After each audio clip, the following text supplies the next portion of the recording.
आप देख रहे हैं भारत 24। आपके साथ हूं मैं सोनल दहिया। पीएम नरेंद्र मोदी विश्व गुरु के साथ साथ आध्यात्मिक गुरु भी हैं।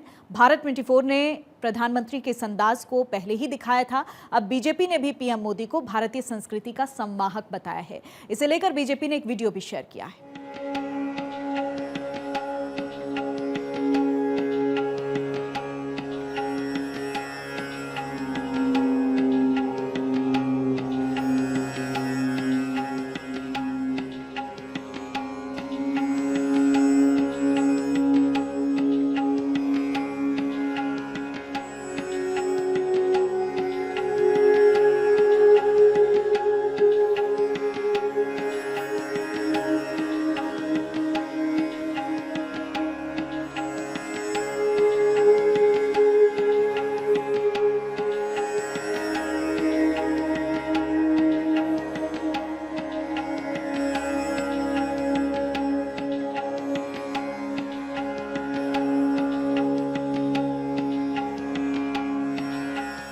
और आइए अब देखते हैं जेसी शो के कुछ अंश, जिसमें कुछ ऐसे ही विचार व्यक्त किए गए। सवाल ये, उज्जैन में जो महाकाल लोक कॉरिडोर का लोकार्पण प्रधानमंत्री नरेंद्र मोदी ने किया, इसका मैसेज क्या दिया है, क्या देने की कोशिश की गई है?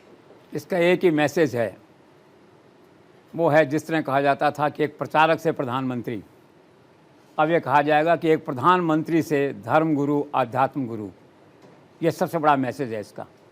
और इसलिए प्रधानमंत्री ने कहा है कि सफलता के शिखर तक पहुंचने के लिए ज़रूरी है कि राष्ट्र अपने सांस्कृतिक उत्कर्ष के साथ उसको छुए और इसके बाद अपने गौरव के साथ, अपनी पहचान के साथ आगे बढ़े।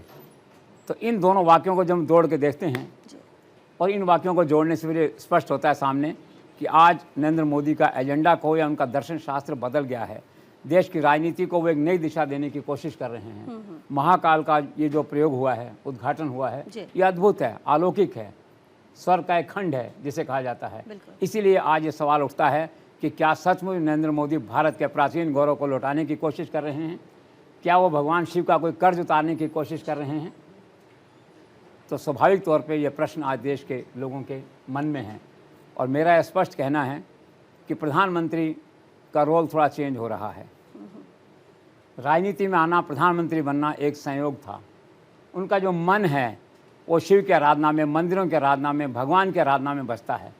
और ये बात आज ही नहीं, काशी में जो उद्घाटन हुआ था कॉरिडोर का, उससे बात निकल के सामने आई है। इसीलिए एक हमारे मित्र हैं BBC ब्रांड संजीव श्रीवास्तव, उन्होंने कहा कि मोदी आज जिस पॉजिटिव अप्रोच के साथ भारत के पुरातन की बात करते हैं, संस्कृति की बात करते हैं, वैल्यू सिस्टम की बात करते हैं, तो रोंगटे खड़े हो जाते हैं। कितनी सही बात वो कह रहे हैं। और मेरा खुद का मानना है कि नरेंद्र मोदी की जो असली स्ट्रेंथ है वो अब महाकाल को देख के मालूम पड़ा है कि राजनीति तो एक रोल प्ले है उनके लिए।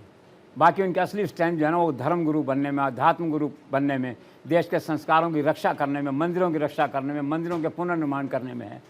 इसीलिए ये सब देश को सुहा रहा है।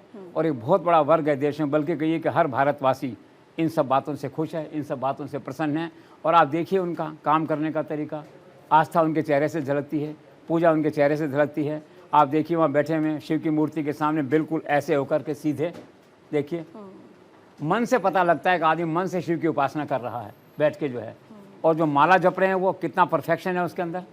माला उसी ढंग से जप रहे हैं जैसे माला जपी जाती है, जैसे कि असली पुजारी शास्त्री माला जपते होंगे वैसी माला जपते हैं। तो इसका अर्थ ये नहीं है कि उन्होंने परफेक्शन करके सीखा है इस काम को, नो, ये बॉर्न है उनकी, ये क्वालिटी उनके चरित्र के अंदर। क्योंकि उनका बेसिक जो मन है वो इन्हीं में भटकता है, इन्हीं शास्त्रों में रहता है, इन्हीं धर्म संस्कृतियों में रहता है। आप देखिए संस्कृत के श्लोक कितने धाराप्रवाह ढंग से बोल रहे हैं, कंठस्थ हो गए हैं उनको। तो राष्ट्र मुग्ध है, राष्ट्र चकित है कि क्या हो रहा है।